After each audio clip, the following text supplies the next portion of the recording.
On this week's show, we're going to be discussing R360. More players are looking to defect. We've got special guest Tom Coyd on the show. We're going to be talking about the wheelchair Ashes, and we're going to have a little dive into the Challenge Cup and see which teams are in from outside the heartlands. So welcome to the Rugby League Outsiders Set of 6, our weekly news show where we share the good, the great and the noteworthy from outside the heartlands. And welcome to our guest, Tom Coyd, MBE.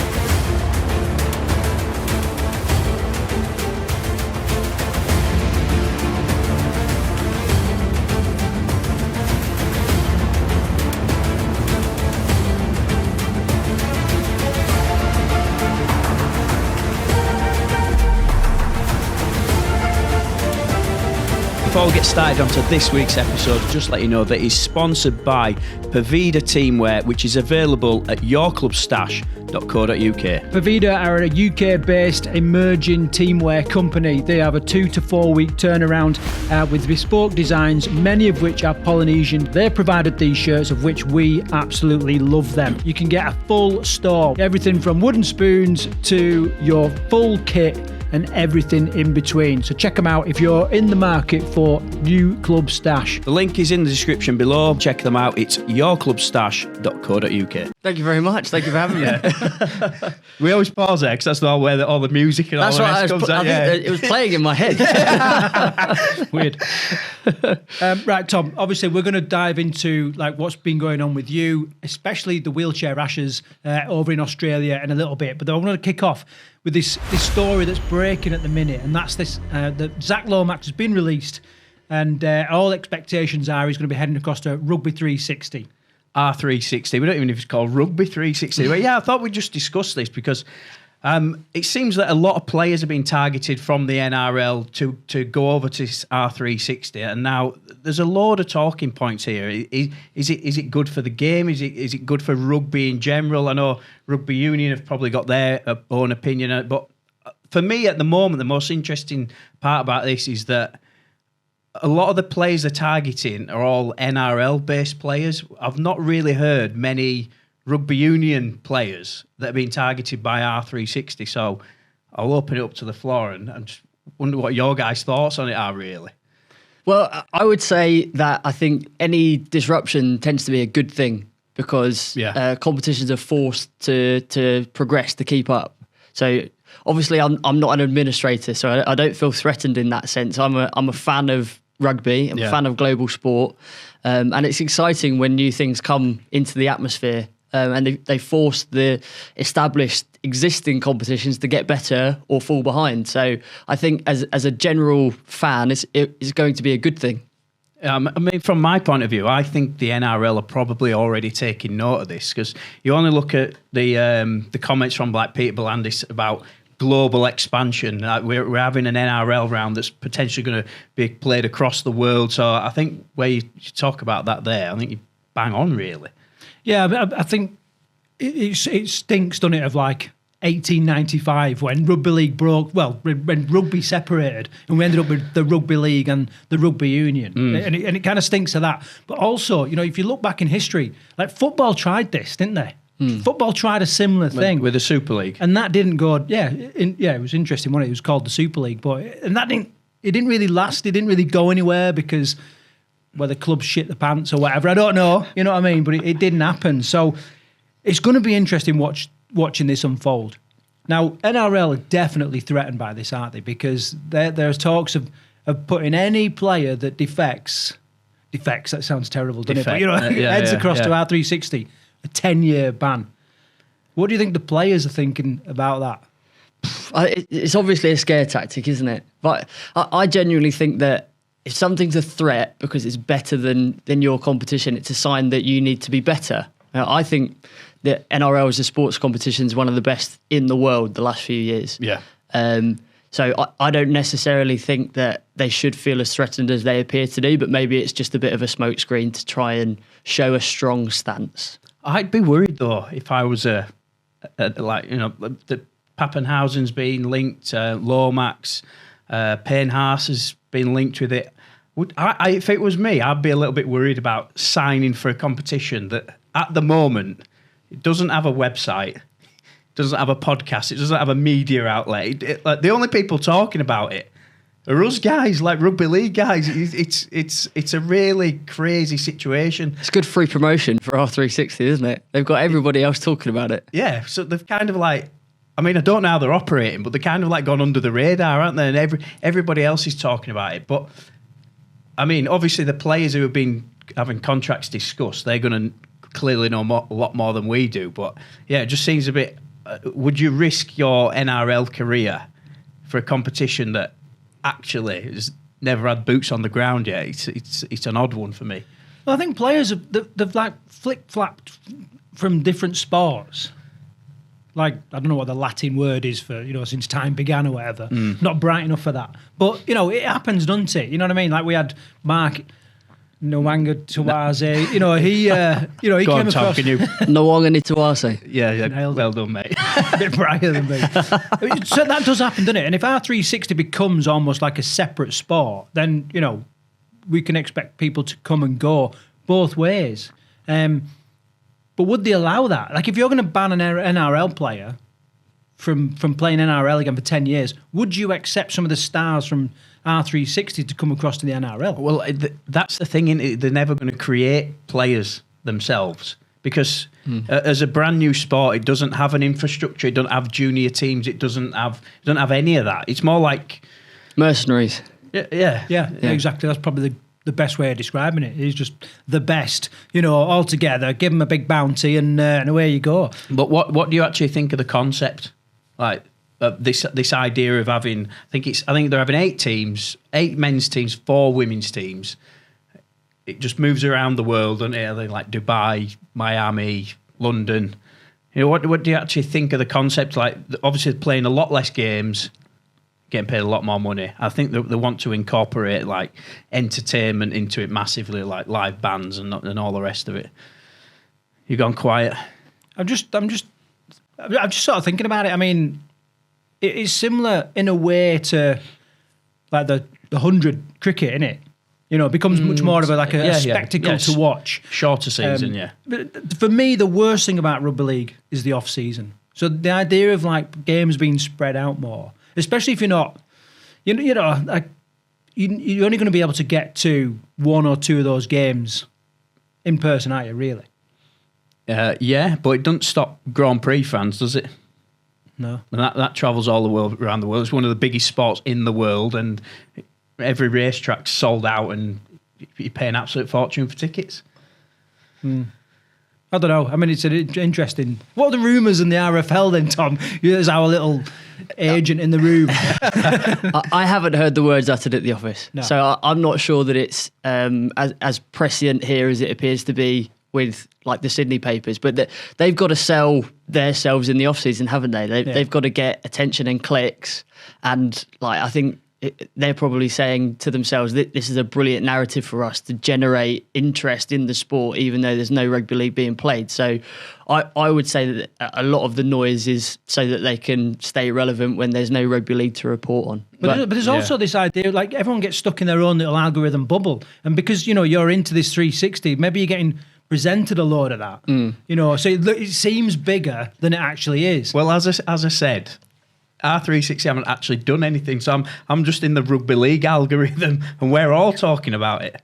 So that's just how it is, isn't it? Yeah, it definitely is. Well, it's definitely a story that's going to be, we'll keep a keen eye on as the year progresses. If we could just move on then. So something that we can definitely talk about is England wheelchairs, Ashes victory on Australian soil, Tom, and obviously you was there. You took it all in.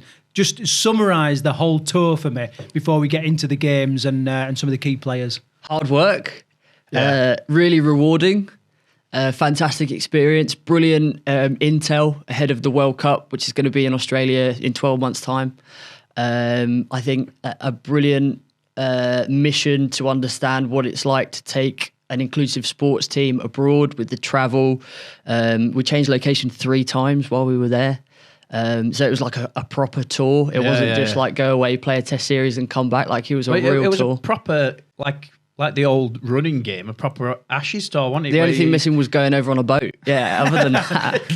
3 months on a boat. Yeah. So you played Queensland, New South Wales, like you say, a proper Ashes tour, wasn't it? Yeah, proper tour. The only thing missing was a 3-game series, just so like in case it went 1-1. We played well and won 2-0 and beat New South Wales and Queensland in the warm-up games. So we went unbeaten, which was brilliant. But I think what we'd like to do is in the intervening years between World Cups is make that Ashes series like a staple of the Wheelchair Rugby League calendar in the same way that hopefully the men's manages to do. What we're hoping for is that the Aussies come here next time and maybe make it a 3-game series. Was it the first wheelchair Ashes? No, we played in 2019. I think one or two outlets said it was the first one. Yeah. We did play in 2019. And then I saw the trophy and I was like, there's more than one shield on that. That's right. Yeah. 2019, that was the first time that an England team had gone to Australia for a non-World Cup, because the GB Pioneers went there in 2008 for the inaugural Wheelchair World Cup. But we went there in 2019, played the first ever game of Wheelchair Rugby League in Townsville, which launched the North Queensland Cowboys Club. Oh, cool. And they actually make up the majority of the Queensland and then the Australian squad now, which is where Jack Brown was based for the 4 years that he lived in Australia. So he's trained up those guys specifically and the Queensland guys to make Australia a much more formidable opponent.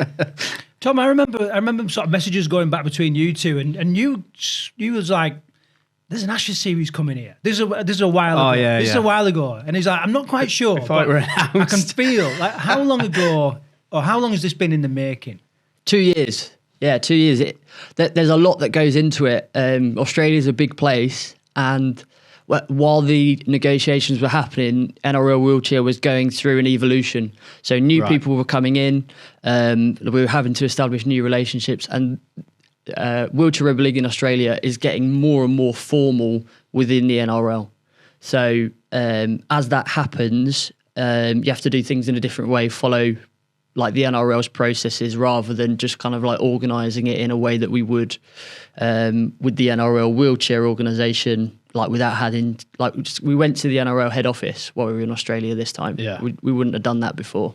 So you'll have seen from the scorelines that clearly Australia are taking Wheelchair Rugby League more seriously now. Yeah, very close, wasn't it? Yeah, really close. And that's absolute credit to them. They played their socks off. And we were challenged by the nature of being on a long tour, playing in 30 degrees, high humidity on the Gold Coast where there's nowhere for the moisture to go because you're in a sports hall. Yeah. So it just sits on the ball.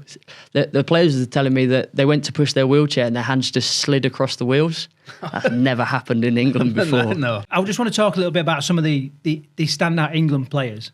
Before we started recording, I said, right, who was it that stood out? And he was like, everybody, and I can imagine that was the case. I did see one name on the sheet though, Wayne Boardman, still pulling on his shirt for England. Yeah. I think when we was at the training camp, back end of last year or beginning this year. 2 years ago, I think now. There was talk that perhaps this was, Wayne Boardman would be moving aside for fresh players to come in, but he's still there. Right. I keep an eye on him because he's from Halifax, my hometown. Right, okay. Him and Rob Hawkins, and I quite like the idea that he's still in there, still going. Well, look at the season Halifax had, mate. That's why he's still getting picked, isn't it? There you go. Yeah, heritage number one. Yeah, the first player on the England player list, and it's still playing 20 years later. It's so impressive, isn't it? He's been there the whole journey of the sport in England. So his insight's incredible, and yeah, like you just said, Karl, Halifax had literally the perfect season. Didn't get beaten, won every trophy that they had available to them, and Wayne was the pivotal player in that Halifax team. Like the talent around him's undeniable. Like Jack Brown, Rob Hawkins, Finlay O'Neill, who made his debut. Other players like Nathan Holmes like make a massive difference, but it's Wayne that's pulling all the strings. And to the average fan who's watching those games might not see that, but obviously we're looking at it through a different lens, and we know that those talented players do need direction, because otherwise they can get a little bit just, trusting their instincts and not being connected. And Wayne's the glue that holds that team together. Just about to say, he's the glue that holds that. He took the words out of his mouth. Exactly. He is. And, at practice and on the field is like having a coach out there, because his insights, he knows the game better than I do, really, because, I have not played the game to a high level. So he's got a different perspective than me. Another player that I just want to talk about. Sorry, Karl, for cutting you off. But so Jack Brown, obviously, spent, for those that don't know, spent a long time in Australia, and also put a lot of time and effort into developing the Australian game as well. And he went back out there, as a visitor this time. How was he received? Well, yeah, I said to you before, didn't I? I was like Obi-Wan Kenobi coming back to an army of Luke Skywalkers ready to face him. And I think they took it as a challenge to show him how good they were, because I can't speak for them, obviously, but I would assume that they'd look at him, on a bit of a pedestal. Is that in brackets? They tried to smash him. Oh, absolutely. Yeah. They made it their mission, 100%. Because you want to beat up on your big brothers, when you want to try and prove that you've ascended. To impress them, I think, more than anything. So it was from a place of love and respect rather than anything negative. And Jack took that challenge head on. Every time he was carrying the ball, we had 2 or 3 of them like manhandling him. And that's going on tour as well, isn't it? It's playing behind enemy lines in conditions that you're not used to. And Jack was doing things that you would have seen him do for Halifax, and he'd make a clean line break and score a beautiful try, but it didn't happen for him like that on tour.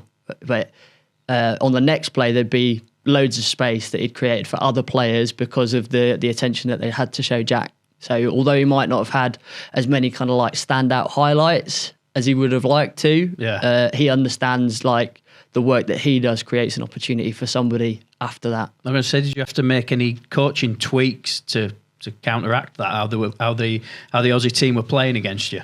Well, what I will say about the way that they played is they were so disciplined with their approach to managing the game. Like we'd turn the ball over, we call it the corner pocket, on a pool table. Like we give it to them 4 meters in, 4 meters out from their try line and say, there you go, like come and attack us. Yeah. And they just weren't interested in playing out. Like they'd have 1 or 2 plays and then just kick long. And in wheelchair rugby league, you can kick from your own try line and land it on their try line because it's only 30 odd meters away. Like that's one thing that's very different to the running game. You can't kick the ball that far in the running game. So more or less every time we made them play out, they'd just kick long and then make us play out. And where the conditions were challenging, there was a lot of moisture on the ball and on our players' hands. Certainly in the first test, we made quite a lot of unforced errors in our own half. And then that's when Australia were willing to take the ball on. And they were really efficient at attacking our try line. So the gameplay was anything sort of next to their try line, the ball was all the way down the other end. Knock it back up, absolutely. What marker was, where do you think the marker was where they were like, right, now game on, this is where we play? Probably inside our half. Like if a set started in their 8, which is the equivalent of in our own 20 in the running game. So if a set started in their 8, they'd kick on play 1 or 2 or 3 at the latest. And then if we gave away a penalty or dropped the ball in our own half, that's when they'd get into their goal line attack formation. And they were very, very predictable with how they did it. They'd set up right in the middle of the field, about 4 meters out, and then they'd run. In wheelchair rugby league, it's called a T. So you got to play the ball, and then there's 4 players left after the person playing the ball. So you'd have 2 people sat directly behind them, and then wingers high and wide. So it's like an upside down T if you look at it from above. And they just have the 2 players go to one side or the other to try and create a 3v2. And they just did that and did that and did that and did that. And they were really effective at it because like it was their one play. So they were very well practiced at it. I was just talking about like the logistics and the actual tour itself. How much time did you actually get to train out there and get used to the conditions before you went into these matches? We played 4 games in 10 days.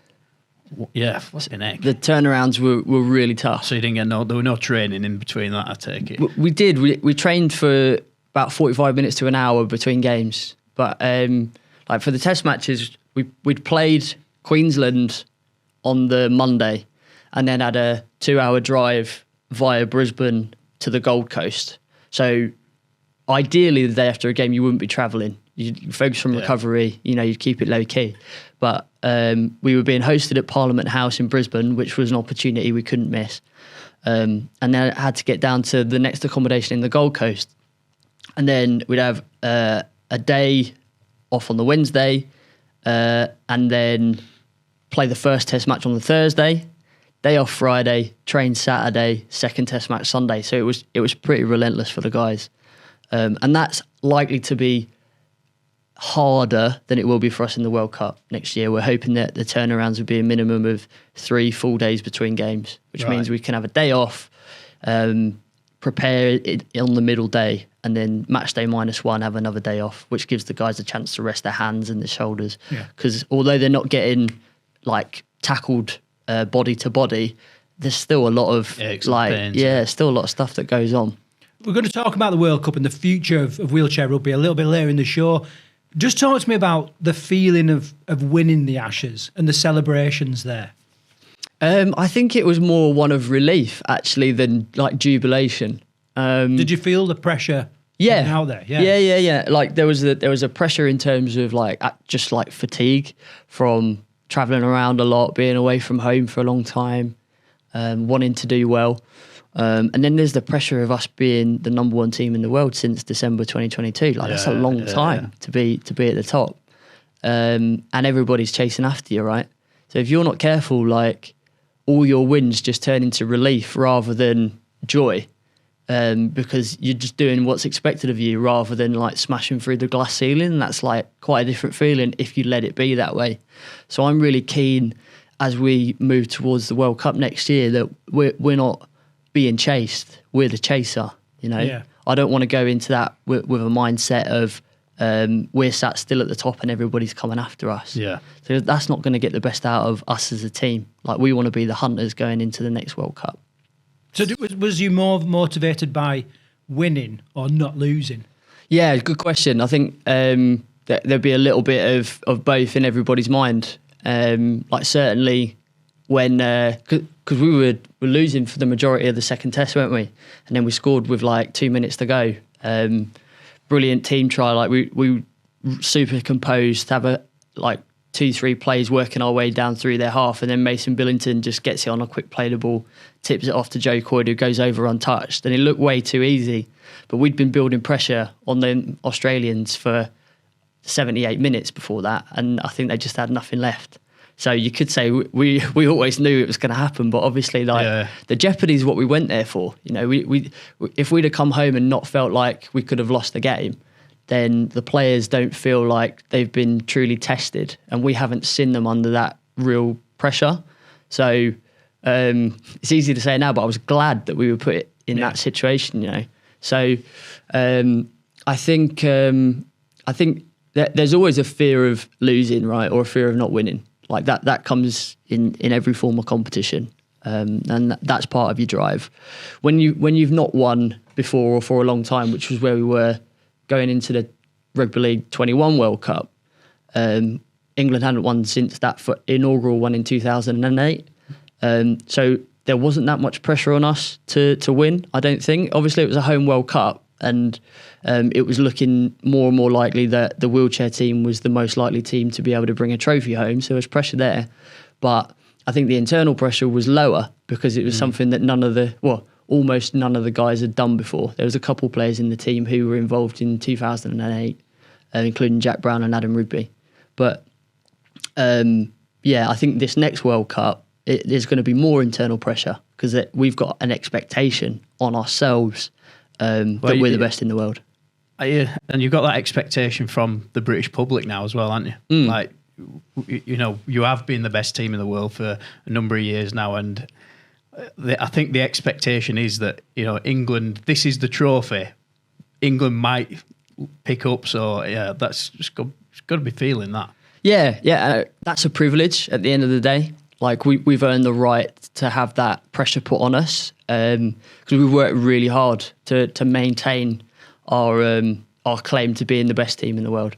And we've lost games since December 2022. You know, we haven't been perfect. There's other teams that have beaten us or nearly beaten us. So I think like we'll go to that World Cup next year with like having earned the right to be expected to win, and we'll expect to win. But if we don't have the mindset of chasing that and instead wait for it to come to us, then we won't get the best out of ourselves. Yeah. And I'm excited about that challenge because it's a very different setup or perspective to what we had at the last World Cup. So it's going to be a really good learning opportunity for all of us, like including me as a coach. Like I'm going to have to coach the team quite differently to how I coached it at the last World Cup, I think. Yeah. I just want to go back to coaching, and I'm going to go off script a little bit here. You mentioned Joe scoring the sort of final try. I've always wondered, what's it like actually coaching? So you got a lot of your family's involved around the England setup. You know, what is it actually like coaching? Can I add a bit more meat to that as well? Go on. Because we've got a new look Joe Coyd this year, haven't we? He's slimmed down. No, seriously, he's slimmed down. I thought you were going to say he's got a new haircut. Well, he's definitely got a new haircut, as has Tom, but I'm not going to mention that. Right, so, you know, he has visibly slimmed down. And, you know, I'm like, he's definitely adapted his game, come back stronger. I don't know what it is. Well, the elephant in the room is you left him out, didn't you? I weren't going to say that. I'm hoping Tom was going to say that. You left him out, didn't you, for one of the France games? So what's that dynamic like within your family of, you know, coaching a family member? And do you feel the pressure internally there as well? I think it's unique. It's all I've known as long as I've been with the team. So yeah. I've not coached another team at this level. So I don't have the experience of what it's like to not have my brother or my family involved in the setup. So I think that's probably a good thing because I'm not thinking, oh, this is awkward. I wish I didn't have to do it. Yeah. The real answer is it's like a really, really special opportunity to experience that not many people get to do. And that's not to say that it isn't awkward sometimes, because there's only 2 years between me and Joe. So it's not like there's even, if there was a bigger gap, it's more like a father-son or an uncle type deal you could go towards. But we're literally neck and neck kind of thing. And we got the same mates in our like best friends group. Like we'd go out all the time growing up. And then all of a sudden, it's me having to like keep him in check and give him critique. Then it's business, yeah. Yeah, and I think it's been hard for both of us really, and we've grown a lot together. Like I've been coaching him probably for like 7 years, as long as I've been involved with the England team. When we played together at Meadow Dragons, which was our amateur running club, would be the halfbacks, and it would just be absolute murder. Like there was one time where the team had scored a try, but I can't remember which way round it was, but one of us wanted the ball to like do our play on that side, and the other one had overcalled it, and it had resulted in a try. But one of us was still like jealous or angry that we hadn't got the ball when we'd called for it. So we were having an argument in the huddle while the conversions waited to happen. So to go from a place like that to a place where we can work together really productively. And I've got to shout out Dave Banks, who's the assistant coach for the England team, because he's brilliant in kind of picking up the work that I'm not as good at or can't do. And one of those things is coaching Joe a little bit. Like I'll still coach Joe, but sometimes it's better to have that feedback go through Dave, and he can just take it better because he hasn't got that kind of like family, like growing up together as brothers thing going on. So I think that's just a really good workaround that we found. But you're right, he has had the season of his life this year, and I can't say whether or not him missing out on a game had anything to do with that. That's probably a question for Joe. But like we'll always select the best team that Dave and I believe like can do the best job for the game that we've got coming up. And at that time, Joe wasn't in the best team. So what you can see is that he's super applied this season. Like he led London Roosters to their first ever Challenge Cup. and Super League grand finals, playing in a really, really well connected team as well. Like, he didn't do it on his own, but you're right. The difference in him is visible. And he won Wheels of Steel this year, which, like, he'll say he's always struggled to win awards because, like, it's been me as the coach or Martin Coyd as the chairman of the league, reluctant to show any praise to somebody who you're connected to for fear of, like, people saying, oh, it's nepotism or whatever. So I think for him to be acknowledged for his best ever season is really, really special. And I'm really confident that he'll carry that form through to next year, which is when we're really going to need him. That's great. And I don't think we've really ever seen it in, I can't remember it in many sports teams, can you? I know there was the Paul brothers played for Bradford back in the day. Scrum half standoff. They had a few arguments like what you've just mentioned there, but yeah, it's great that you make it work actually, and probably another reason why the England wheelchair squad is so special in my opinion. Right, Tom. So we discussed the Ashes, spoke about some of the players there. I just want to talk about your new role that you've taken up at the RFL and what that consists of. And really, what I also want it to be is like a nice little plug for people getting involved in wheelchair rugby league. What I'm really excited about is it's the first role ever that's full time in the sport of wheelchair rugby league in the UK. And I think that's a massive show of faith and commitment from the national governing body, and an acknowledgement of the potential that wheelchair rugby league's got to bring people together, like to get people out and about competing, and that's what rugby league does it at its best, isn't it? I think it's the best sport in the world for bringing people together in really inclusive ways. So my new role is head of pathways for wheelchair rugby league at the RFL, and my mandate is really just to push things forward. Like, that's what I want to do, push things forward with the opportunities for not just people to represent England, although that's going to be the pinnacle. That's what we want people to strive towards, but improve the pathways for players to engage at whatever level of wheelchair rugby league they want to access, and the stuff that gets promoted is like the violent, high speed, potentially people might see it as dangerous, top end version of the game. But down through the levels, there's fantastic opportunities for everybody as long as you can push a wheelchair. And if you can't, you can pick up tags, or you can be a coach or an administrator to engage with the sport. And that's what I want people to understand. Like, wherever you are in the country, and part of my mandate is to make sure that it's genuinely wherever you are in the country. Yeah. But wherever you are in the country, we want you to be able to access wheelchair rugby league. And wheelchair rugby league, I would say, as much as any of the other variants, is more nationwide, because there's a massive stronghold in the southeast at the top level. There's a growing presence in the Midlands with Bedford Tigers and Kings Lynn. The southwest is yet to be conquered, but North Wales and that kind of like Midwest area of the country, there's a genuine appetite and genuine presence for wheelchair rugby league. Well, and Scotland, and Scotland, well. yeah, and Scotland absolutely. And to talk about the home nations, Scotland and Ireland and Wales are as organised as I've seen them, and that's exciting for us because we want the sport in general to be as well progressed as it possibly can be, and like to speak with my England hat on, to be able to compete with our close neighbours, like that's a brilliant opportunity. Yeah. We don't always want to have to fly to the Southern Hemisphere or take on France. Like we want it to be a genuine World Cup. We want there to be an international scene that rivals like the rugby unions or the footballs. Like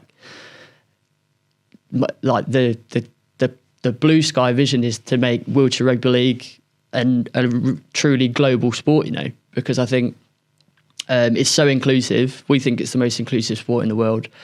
And what it's got going for it is it's genuinely entertaining. Like, you can put that micro content on TikTok or on Instagram and it goes wild. Yeah. And you don't necessarily see that with every sport, especially like the indoor ones or the ones that don't have like these crazy athletes playing it. And we've got crazy athletes, don't get me wrong, but I think the sport at all levels is really, really engaging. I was just said, how do you think the sport has done from the last World Cup? Do you think it's continued to grow at all levels? Or do you think there's room for improvement in certain areas? I'll tell you where my sort of opinion on this is. I think grassroots level, from my opinion, it looks like we've really done well, and it's really continued to grow all over the country. My only concern a little bit is that we're not quite getting enough eyes on the pro game. That's my view on it anyway. It's not the pro game yet. It's the top end of the sport, but no one's being paid to do it. Yeah, true. And that's the vision for us. That's where we want to get to. We want players to be paid for their talent. Yes. But to do that, we need to commercialise the sport, right? Yeah. And I think running rugby league, we know it's been going since 1895. And when it was the Super League, like truly commercial, just before the millennium, right? Yeah. So that's the best part, or a little bit more than 100 years of building it up until the point where it can be a truly professional game. So we've been going for around 20 years. I think that we definitely want to reach the point where we can professionalise before 100, but we need to take the right steps, you know. And I think we've got the engagement from grassroots. Like our playing numbers are going through the roof. It's more than doubled since last World Cup. And as far as wheelchair sports go, we're right at the top in terms of active participants in the UK, and we're one of the youngest sports that you play in a wheelchair, and we're right up there at the top. So I think that the sport, when it's televised properly and you've got multiple camera angles and you've got the commentary and you've got the highlights packages, like that's as good a TV show as anything else I've ever seen on Sky Sports or the BBC. And we do brilliantly well whenever the Super League, Wheelchair Super League Grand Final or the Challenge Cup Final is on iPlayer or Sky Sports. The numbers are brilliant.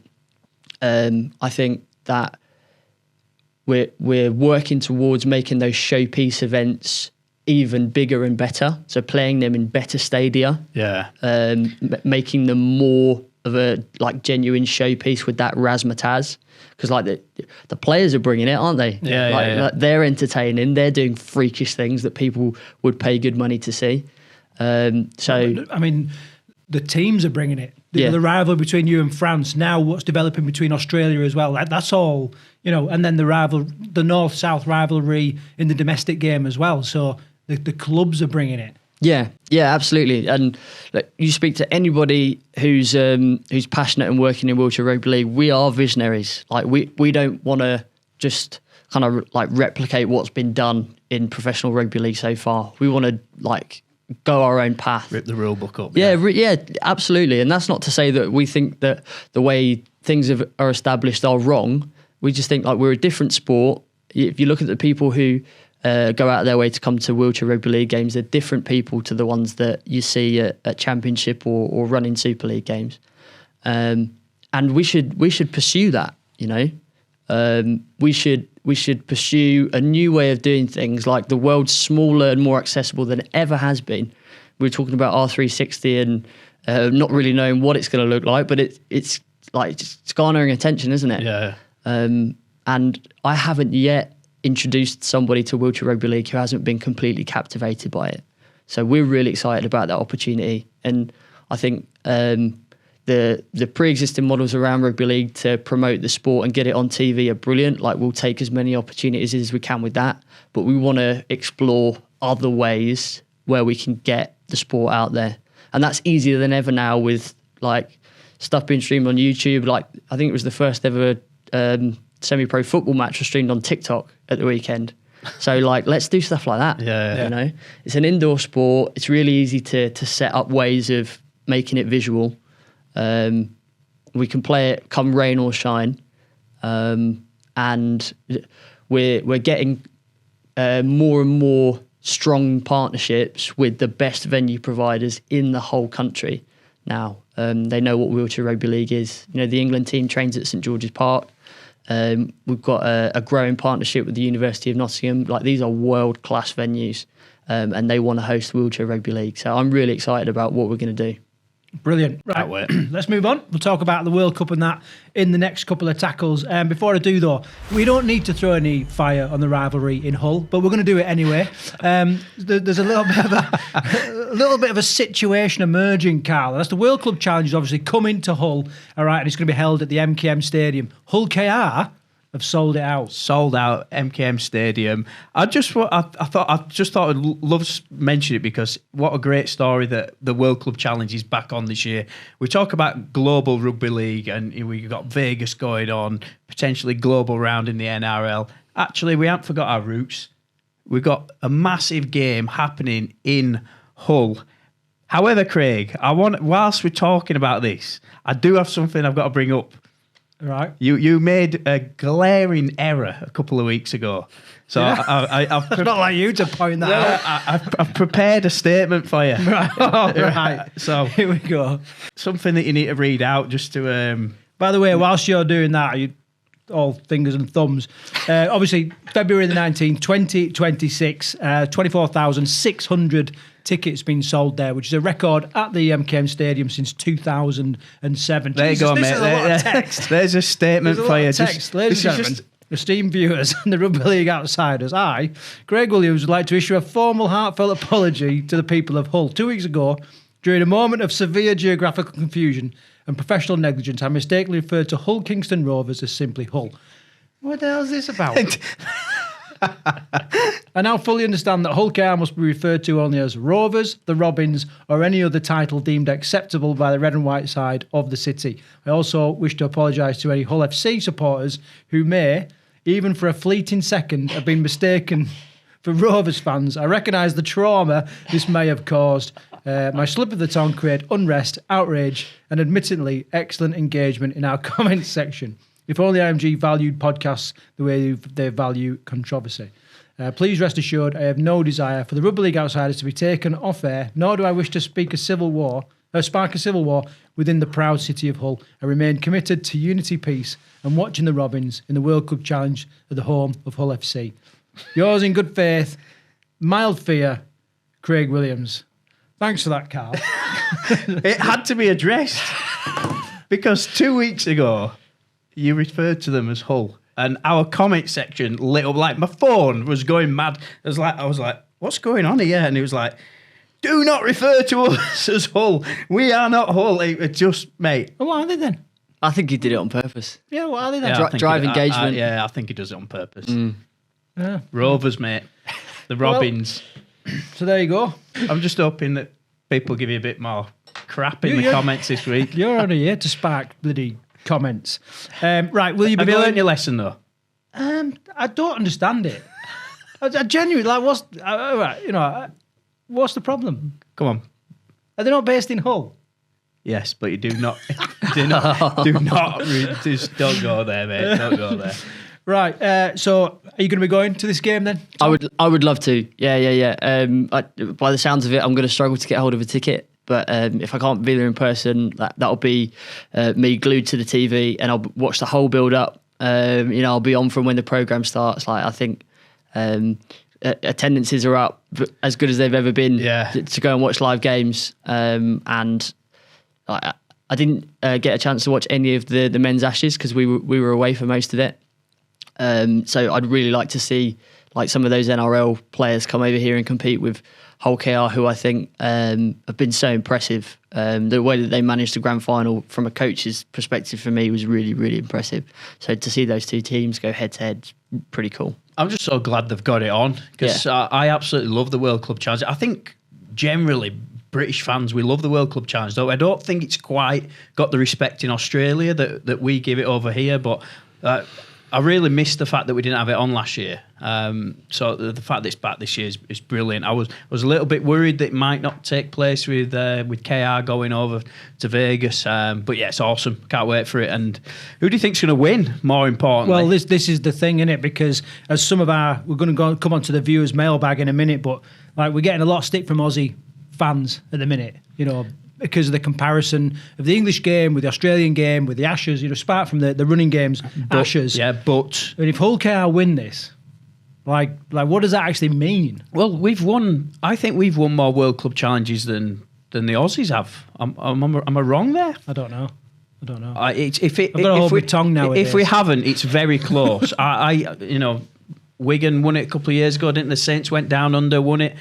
I've watched Leeds win it. I've watched Bradford win it. I think we've won more World Club challenges than the Aussies. So, yes, let's stick it to them. Right, so that being said, let's move on to the viewers' mailbag. A couple of comments here, some of which we'll just, we'll talk about. But there are some genuine talking points in here as well. So David Bettany, old Davo, he said, only recently come across your podcast and it's always fun and thoughtful. He was obviously talking about my little spot there, Carl. Being thoughtful. Really. Right. Rob Boxify. The problem with the English job, he's obviously talking about the Sean Wayne job. Right. So the problem with the English job is that they only get to play 3 games a year in October and November, leaving the rest of the year with no game time and scarcely any get-togethers. Even playing France would not be intense enough to prepare for the series against Australia or even New Zealand, who would also beat us pretty easily at the moment. I believe nothing is penciled in for the summer of 2026, whilst the top Aussie players all playing Origin. So I think this was sparked from our discussion of like whether it should be a full-time role as an England coach or whether it should be a part-time role.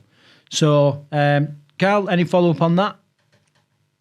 I think we do need some mid-season internationals. I would love to see us actually have a break in the middle of Super League, and I don't know how that works, and I don't know how the sort the fixture list out and all the rest of it, but I would love to see International Rugby League take more of a precedence. I think the NRL are starting to get it, actually.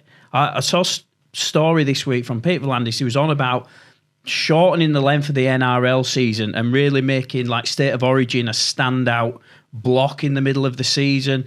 And I think they used to have like the Anzac tests, didn't they? They like Australia'd always play New Zealand. And I think like they want to get more international rugby in the middle of the season. So I think if the NRL are starting to get it, that could wash over here as well. And I think that would improve England if we had a real good test match in the middle of the year. However, I do think PNG are looking at coming over here next year because obviously they've got links with London Broncos now with Dimitri being the head coach, and I think they're looking to come over. So I hope that happens. I think it'd be great, and I think British Rugby League fans just want to see more international rugby. Yeah, I think more internationals are better, aren't they? Yeah. I look at envy at Rugby Union and their international calendar. Like, I think it's the most engaging part about their sport. And for us, football's in a crazy place now where some of the top club sides are better than international sides because there's no salary cap. But for us to get all the best players in a country playing together delivers some amazing moments. And even though the men's Ashes didn't go the way that we would have liked it, there's still some really cool moments to come out of that for both sides. And there's a massive shot in the arm for rugby league in this country. Like I haven't felt as much attention on it probably since the last World Cup, if we're being honest. So I think more is always better. That we're fortunate enough with the wheelchair game that we got a lot of influence over the way that the competition is, because it isn't beholden to a TV rights deal at the minute. Yeah. And we do create opportunities for the wheelchair rugby league players to play, the best ones to play against each other more often. And we do that through our England programme and basically deliver an Origin type format so that they can go toe to toe with each other. We don't have that like regional identity, which is the kind of unique thing about State of Origin that really captures that eastern part of the nation and probably other parts of Australia as well. But I think that model to give your top class players more opportunities to compete against each other clearly pays dividends. Yeah. Would you take a lopsided, like talking about the men's game again here, but would you take a lopsided fixture list in order to have more international games or some sort of rep fixture in the middle of the year.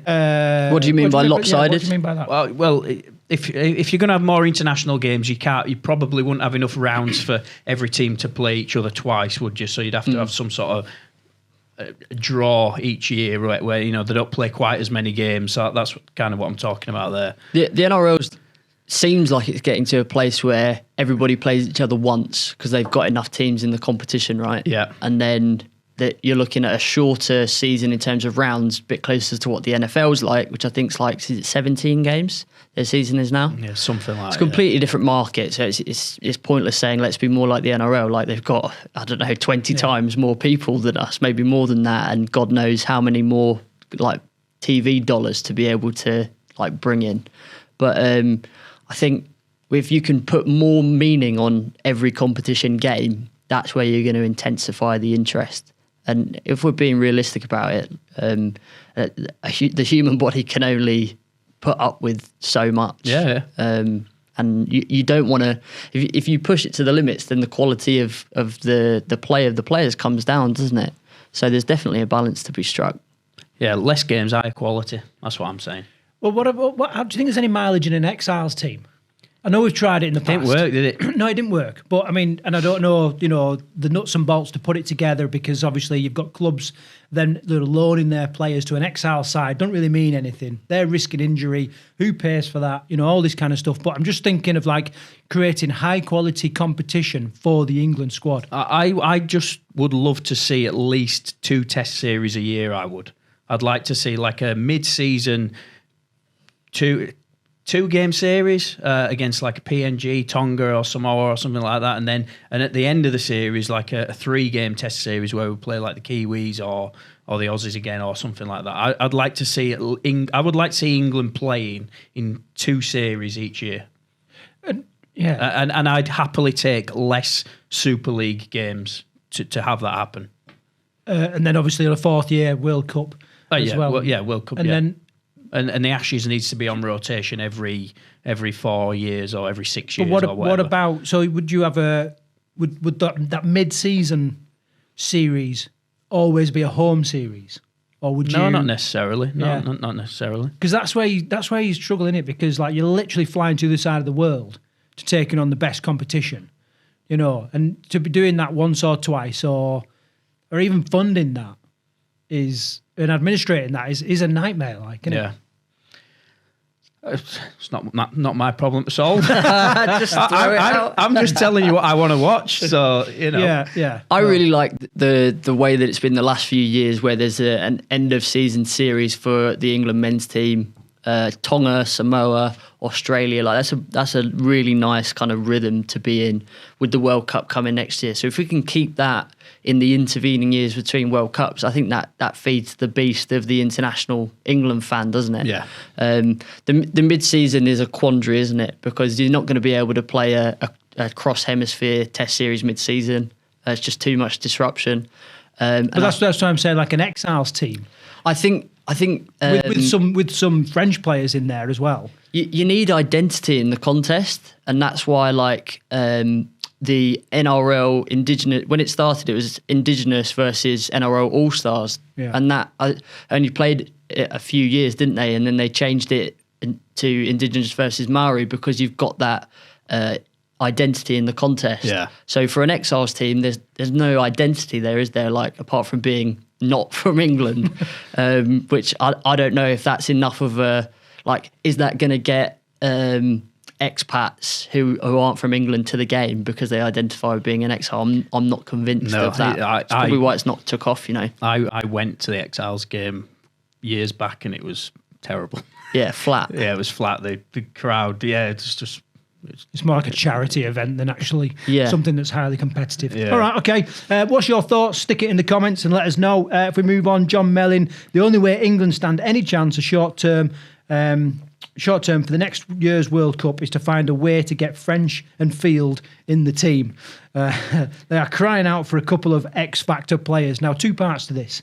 I completely agree. We are missing a couple of X-Factor players, the Reece Walsh-esque, type players. They're coming, mate. Yeah? They're coming. Right, okay, we'll come on to that in a minute. But then the the first part of the question is French and Field on the team. French, I think, qualifies, doesn't he? Field must do by now, surely. Probably qualifies next year. Yeah. Well, look, I know there's no interest in playing England, have they? But, no, none whatsoever. So we'll just shelve that idea. But look at the players that we have got coming through. Harry Robertson, he's going to be a star of the future. I can't wait to see George Flanagan Jr. playing. I'm sure he's going to be in the England setup in the next year or two. Lewis Martin, there's players there, mate. They're coming through. I definitely think we need to pick a younger, fresher side next. And what next about time. like robust, tough forwards though? Or do you think we've got enough youth in that? Oh, you caught me off a bit there. Not sure. All right, stick in the comments. Let us know. I think we did it. I think we did a decent job against the Aussie forwards in the Ashes. Like, yeah, we did actually. Just from watching it, like watching the games, we got up first thing in the morning and watched the replay when we were in Australia. But like, I think we matched them. Second test, definitely. Yeah. First test, I think we were a little bit soft. Second test, definitely. And third test, yeah, we were up there, weren't we? Yeah. Yeah. Right, next question then. Could there be a State of Origin type series, England Super League based players versus a combined Welsh, Scottish, Irish play 3 games a year? I don't think the strength's there, is it? I don't think the number's there. I think it'd be a bit of a whitewash, which could be very detrimental to the game because you're not really developing it, you're just highlighting weaknesses. This is like I think this is where the men's game could probably look at the wheelchair game a little bit, can't it? Because in the wheelchair game, you do have the strength, don't you? In the Scotland, Wales, especially Ireland as well. Why do you think that is? Or is it just because geographically we spread more? I don't really know. As far as wheelchair is concerned, the other home nations teams have developed a lot over the last few years, and that's credit to the work that's being done by the people who are in charge of those setups. So it's a whole different landscape, isn't it? Like when you're dealing with professional athletes who are contracted, and like you said before, for the Exiles game, taking them out, putting them at risk of injury when it's their livelihood, like it's a real can of worms. Whereas for us, all of our players are playing for fun, aren't they? Like they're absolutely driven and passionate about it, but they're not doing it for a career or for their livelihood. So we've got the flexibility to be creative and come up with things that work. We don't have the challenges that the pro game does. Am I right in thinking that there are players who have represented England have also played for Wales? Yeah. Yeah, I thought that was the case. There's been a couple, haven't there? Yeah, we spoke to one, didn't we? Yeah, Jodie Boyd-Ward's played for England. I think she's the Wales captain. She's been the Wales captain recently. There would be a few others because England, France and Australia are the tier 1 wheelchair nations. So anyone who's looking to represent a tier 2 nation can do that. And I wouldn't say that that's like a big part of the wheelchair game yet. Yeah. That might happen as kind of like all the nations strengthen. You might have a bit more chopping and changing. We've got quite a few more evolutions to go through in wheelchair rugby league. I think it'll be a totally different game in 5 years' time. So watch this space. Do you think wheelchair rugby, this might be a little bit of controversial, but actually we've got a perfect guest to talk about this. They're not as, do you agree that there's a north-side divide in that there are some people in the south that just will not play rugby league because it's the filthy north and all that? And same token, it works the other way as well. And wheelchair rugby league bypasses that. It doesn't have that idea. I mean, you must have felt it coming down in Midlands. People going, well, I play rugby league, and they're like, oh, bloody rugby league, not bothered about that. Rolling. Yeah. Well, I'll let Tom answer that, but I do think it has a bigger identity, doesn't it, wheelchair? I think I've got a good insight into that because, growing up in the southeast of England, you definitely felt that when I was running rugby union, and then you'd say, I'm going playing rugby league through the summer, or I'm playing rugby league, I'm not playing rugby union. People would pull a face at you. Mm. Not everybody. Not everybody in rugby union in the southeast. But it's the same guy in the blazer at the bar in the club, and it's the same bloke every club. and there was a lot of that, especially when I was younger. But credit to Meadow Dragons, which is based in Kent, that's created a nucleus of people who love rugby league, and I've got mates my age and their parents and their cousins who now are more engaged with rugby league than any other sport because of the opportunity that clubs like Meadow Dragons have given them. So like you've got that kind of like entrenched traditional lack of interest in rugby league, but the sport's so good, running all wheelchair, like you can change people's minds very, very quickly. Yeah. And wheelchair rugby league has made a massive fan out of people like Lewis King, who's our captain at the minute of the England team. And Lewis is a Dartford boy. People think he's a Cockney because he's got that East End accent. I thought it was a Cockney. No, he's from Kent. He's from Kent, but he's the first England Rugby League captain that's ever had an East End accent. So I think that's really cool. Yes. And he wouldn't have known barely anything about rugby league before he found his way into wheelchair rugby league, and now he watches every single game, every single running game, and he's across it. He knows all the players, and like he would say it's his favorite sport. And that's where wheelchair rugby league is an amazing vehicle for people who otherwise would not have taken an interest in the men's Super League. But yeah, so freaking lost my so I brought it back, right? So, and that's the thing. My comeback to anyone that's ever gone, bloody rugby league, what you talk, it's British Bulldogs or whatever, is have you ever played it? No. Maybe you should. You know what I mean? Maybe you should, because I've never known I've not known many Williams union rant players. coming on here. I've never known many union players that have tried league and not loved it. I agree. Not loved it, and all right, they might not be able to keep up with the speed of the game. No offense, but sometimes it's too hard. Yeah. Sometimes they don't want that much graft. No. So, however, and I am one of them. I've tried rugby union. I played 2 games in my life, and I've just really not got on with it. I don't understand it. Is the Why would I want to stand still in the cold for that long? Exactly. You know what I mean? There's a reason they've got pockets in the shorts. Yeah, there is. Move on. Good. We're not that sure. Right. Next one then. Hammerman. You're clutching at straws, guys, if you think that Jake Connor would have given any lessons or gotten into Harry Grant or Reece Walsh's heads. Never going to happen. You guys don't get it. You think Australia can be bashed or put off by ratbag tactics. Ratbag tactics. Learn how to play league better, right, is the comments there. I mean, that's everybody's entitled to their own opinion. Yeah. That's his opinion. I'm stand by what I say. Well, I mean, it suggests that like they're completely impervious to like any kind of any kind of slating or sledging or comments or play. And I don't think there's a player out there that won't. Look at Kevin Sinfield, right? Remember Kevin Sinfield's famous headbutt? Nobody expected that. Nobody. Yeah. And it happened. Someone got into his head. It was the wrong day. You know what I mean? On the wrong occasion, the wrong comment, the wrong action, or whatever. And the next thing he's getting a card for it. So I don't think anyone's completely impervious to that. I agree. I agree, mate. Do you think Jake Connor would have made a difference to the to the England team, though? Just to kind of draw a bit more blood out of this stone.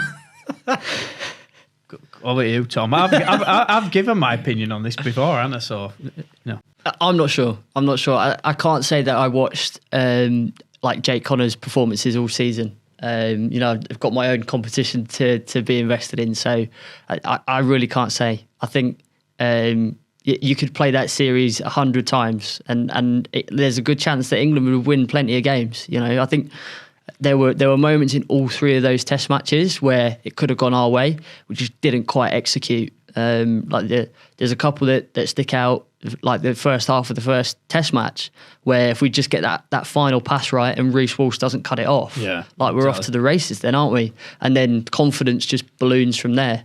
So I think, if that first half of the first Test at Wembley had gone a different way, we could be having a completely different conversation. Could you ever imagine an England squad, not necessarily the starting lineup, that doesn't include the current Wheels of Steel holder?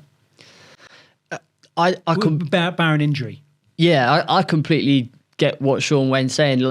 I don't know what the the Man of Steel's based on. Like, I don't know if there's any statistical thing that comes into that. Like, I think no one knows, do they? No, this is the thing. It's like, so it would not be part of my selection criteria to consider individual awards that are given through a system that I'm not aware of and have nothing to do with, because then you're letting somebody else pick your team. So I'm with Sean on that. Interesting. That was a good answer. That. Yeah, it was a great answer. Damn. Right, come on, got to get a soundbite from it at some point. Right, okay. Wayne needs to hang his head in shame. Paid the price for sticking by out of form players and some glaring omissions. Fantastic episode as usual, lads. From the old faithful. Same so he's not slagging me off, is he? Same old. Move on. Right, Thor, our good mate Thor. Right, this is a very controversial point, Karl, and that was the idea of like black pudding or no black pudding on your breakfast. Oh no! Right, okay. No chance. Tell me, you're a fan of black pudding or not? Now and again. Yeah. I've got sensitive stomach acid, and that's the sort of thing that would be repeating on me all day. Pie and mash, though, you'd be right with pie and mash. Yeah, pie and mash is okay. That's a little bit friendlier on the stomach. Right, okay. So Thor has said black pudding has to be on the brekkie, Karl. No question. And about 600 exclamation marks. So he doesn't agree with you there. Right, fair enough. And then reply to that, Burnley87 said, I used to think he was all right. So come back on that, Karl. Do you want to get your chat GPT?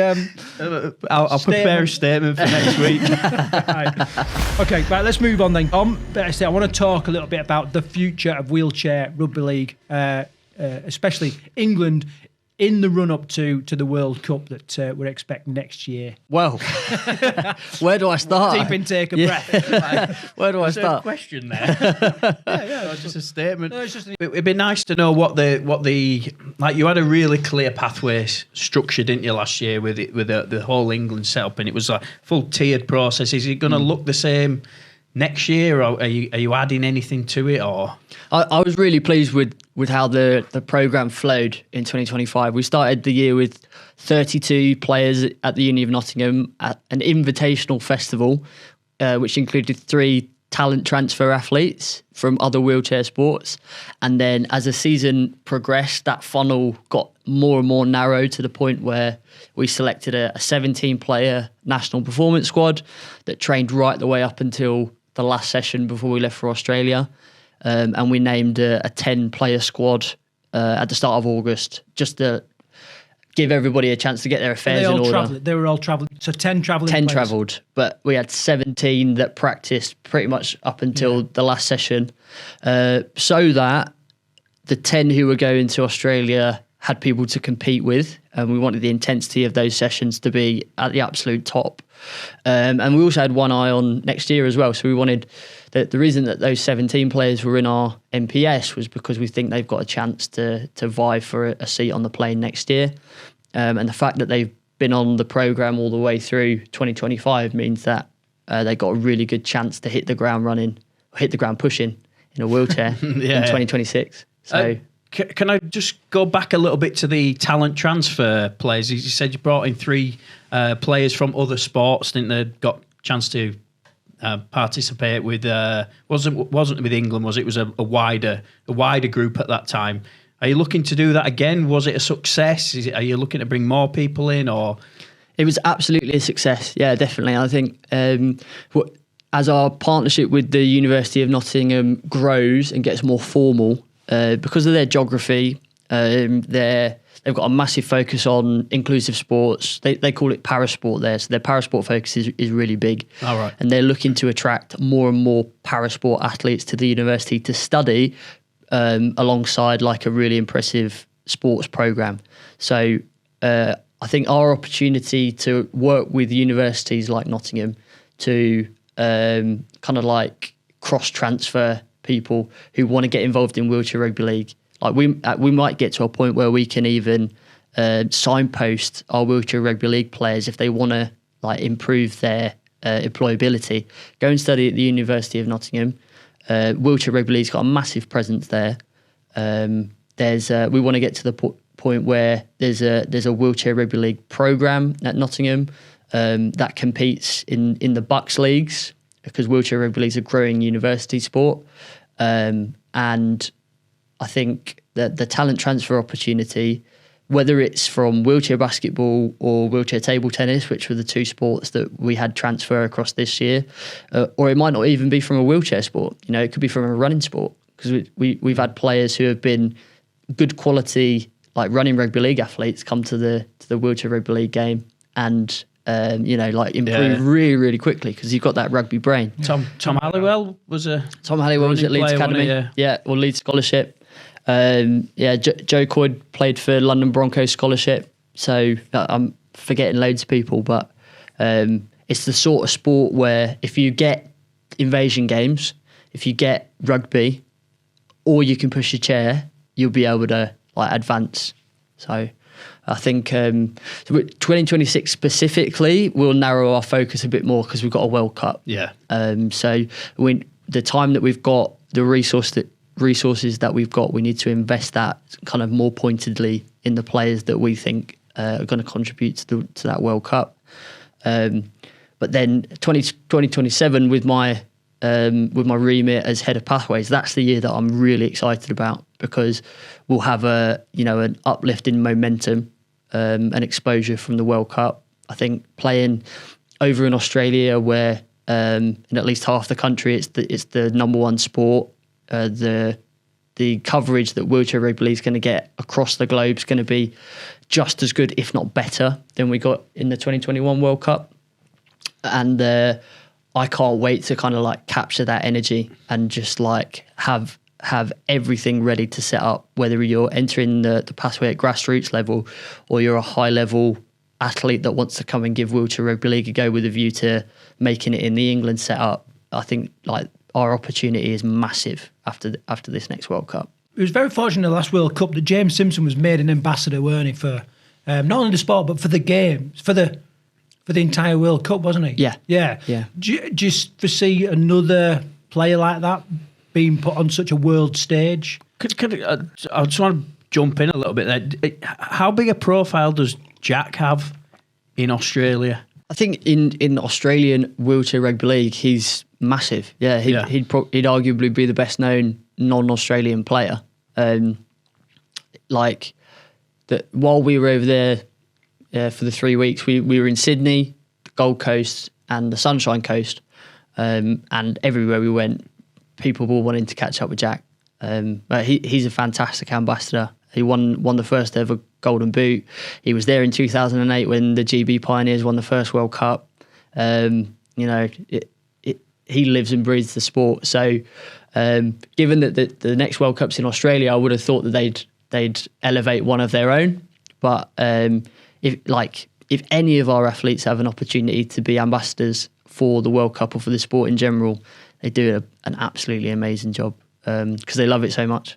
I can only speak so highly of everybody I've ever met from the wheelchair game. They've always got so much time for people, and they just love growing the game, don't they? Really, and that's what I always take away from anybody that I speak to involved in wheelchair. Yeah, they don't want to hide it. They're not like, this is mine, I don't want anybody else to have a chance to do it. I think when we love something, we want to share it, and we know what an amazing kind of life opportunity it is to be involved in the sport, because it's so inclusive. We've seen people who have grown up thinking sport's not for me, find wheelchair rugby league and be like, oh my God, I can be an athlete. I can compete with people. International athlete. Yeah, I can play in a World Cup. And without wheelchair rugby league, I think that they probably would have given up on any ambitions like that. So yeah, we just love it, and we want as many people to know about it and be able to join in. Well, in terms of relation to that, then we talked about the pinnacle of the game. How do people actually get involved and give it a go? Find a club. How do they get started? The social media presence of wheelchair rugby league is growing really, really well, which I think is important because you want to engage with young people so that they can grow up with the sport, right? And then when they become an adult and have kids, they're putting that into their family. So we've had really good cross promotion from Super League and Sky Sports and BBC. there's clips from the internationals that have got over 1 million views, which is wicked. Yeah. And then there's grassroots coverage from you guys, League on Wheels podcast. Like if you just search anything on Instagram and Facebook mostly, you'll be able to find out where your local team is. If you're based in Southeast or Midlands, Northwest or Yorkshire, there's plenty of teams for you to choose from. As I said, if you're Southwest, we're working on it. Bristol and Plymouth, got to be. Yeah. Got to get somewhere there, surely. And my ambition is that we grow the university game, because I think that's universities have the equipment. Yeah, they've got the hall, elite level facilities, haven't they, as well already? They've got the facilities. A lot of them have sports wheelchairs that may or may not be gathering dust in the cupboard and thinking, what should we do with these? Because we've got a grant for them and we never use them. And if there's one thing that, and I was a student 10 years ago, if there's one thing that students love, it's something that's novel and something that you can throw your weight around. Yeah. And that's what wheelchair rugby league is, you know. Like when you're a young person, you kind of approach life with a little bit more abandon, and here's something that's like bumper cars, and you can throw a ball around and opportunity to meet people, and I think if you're someone who goes to university and you haven't engaged with sport yet, you're probably put off by football or rugby or cricket or netball because there's a reason that you haven't engaged with it so far. You feel like it's not for you. You don't like the scene. So whereas wheelchair rugby league is like, it sets its own culture.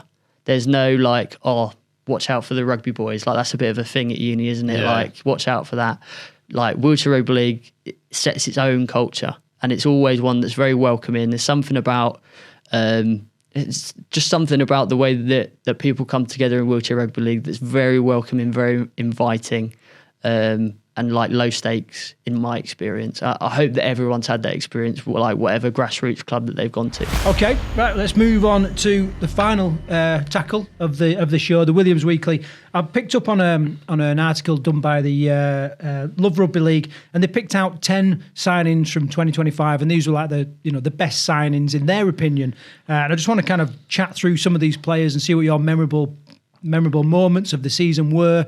But also whether you agree that they've had a bit of a standout season. All right, just a little bit of chat. Right, go on then, yeah. So in at number 10 was Artemorg at Hull KR. Artemorg I thought it was brilliant this year, and I saw a level of Artemorg that I'd never really seen before when he was at Catalan. So I thought he had a great season. Yeah, for me, stood up in the grand final. That was the only game. I think it was the only game where I watched Hull KR play live this year, and they had a really shaky start to the game, didn't they? I think Artemorg coughed up the ball maybe once or twice, but like grew into that. Would have been nervous playing in his first Super League grand final, and he's quite a small stature, isn't he? To be playing in the Super League and like going up for them high balls, but I think he was one of the missing pieces for that KR team to go from like the Nearlies to the champions. So fair play. Top marks for calling him KR as well. Oh yeah, well I've learned a lesson, haven't I? It was definitely one of those things where my expectations when he signed, I was like, that seems a weird one. That really does seem a weird signing, but I think everybody thought that, didn't they, at the start of the year? But yeah, it's brilliant. Number 9, Jared Waharaha, JWH, right, also of Hull KR. Obviously, we expected fireworks. We expected good things from him. I think he started a little bit quieter than I expected. We didn't get fireworks actually from JWH, did we? Well, up to the end when he got four. Not on the field anyway. No. But I thought he had a very professional season, and he did the hard work. We didn't really get the TikTok clips I think that we expected from him. with a stiff arm here and there, and we did in the grand final. He trampled Junior in December, didn't he? He 100% played that grand final like it was his last ever game of rugby, though, didn't he? I thought it was really good. I think the game's gone away from him a little bit, hasn't it? Like in the way that he used to be able to play when he first started, and he was like box office. Yeah. He can't stay on the field if he plays like that anymore. So there's probably a little bit of like, the landscape's changed for you now. But I agree. Like in that grand final, it was just like that. That was a leader's knock, wasn't it? Like it was all building up to that, and I think Jared and Willie in their interviews post-match was like, yeah, been saving that one for today, basically. Right, they were both outstanding. Tom Davis, number 8. Scored all year, didn't he? Looked dangerous. Yeah, another great signing. Not much more to say about him. Yeah, I can't add anything to that. Good signing. Right, here's one that you've probably got something to say about, though. Aidan Caesar at Hull FC. Again, talking about expectations. He'd been a bit of a damp squib at Leeds, gone back, seemed like he'd gone back to Australia with his tail between his legs, come back to Hull FC, and I was like, I don't know about that signing. Kicked the Super League apart, though. Yeah, the glue that held Hull FC together, I think. Him and Zach Hardacre are, I think, two really experienced heads this year for Hull FC, and everything run through him, didn't it? He just, he might not have the speed that he once had and all the rest of it, but top half-back who just knew how to control the team, and I thought that's why Hull FC were really good this year. Yeah, the turnaround at Hull FC has been super impressive, hasn't it? Like it looked like they were turning into a bit of a like no point in watching them kind of team, and then they've just like massively turned the ship around. So I guess Caesar's got a lot to do with that. If you've got a decent halfback playing in the Super League, it's like night and day for your team. So yeah, quality. Next one then, number 6, Joe Offengawe, Lee Leopards. He's had another outstanding season. Yeah. Are we doing every one, or are we just going to... 5, Callum Watkins at Leeds, out of resurgence, having left Salford, come back to Leeds, slight position changes, but had a great finish the season, ended up in the England squad. Yeah, and topped it off with a decent Ashes series, I thought, yeah. I would put him like up there with our best player in the Ashes. Yeah. I thought it was awesome. Like, just did his job. Didn't come up with like a crazy line break or a try-saving tackle, but like every time you needed him to be there and do something, he was there doing it. But he didn't make any errors either, did he? Exactly. He just got on with it, yeah. Yeah. Number 4, Zach Hardacre, we've already mentioned. Number 3, someone you know very well, Mike McMeekan, having played with him as a youngster. Am I right? Yeah. So when I was 14, 15 years old, it was called Harlequins Rugby League then, before they changed back to London Broncos. And Mike was the age group above me in scholarship. And he was like a tall, lanky thing at that point, playing in the centres. I'm trying to remember. I think he was playing for West London Sharks, who were based in Feltham, and I was playing for Meadow Dragons. But I remember I came into scholarship late. Somebody else dropped out, so I got called up, and the only kit that was left was like double XL. So I was running around like having to tie my sleeves up to make them short enough. Still wouldn't fit me now, the kit, to give you an idea of how big it was for me. And first day at training, I'm on the tackle bag and I've got Mike McMeekan like running between the pads on me, and I just get sent flying on my bum. But yeah, to talk about Mike's season, I think to go to Wakefield and have the season that he's had, transitioning back to living in the UK, has been really impressive.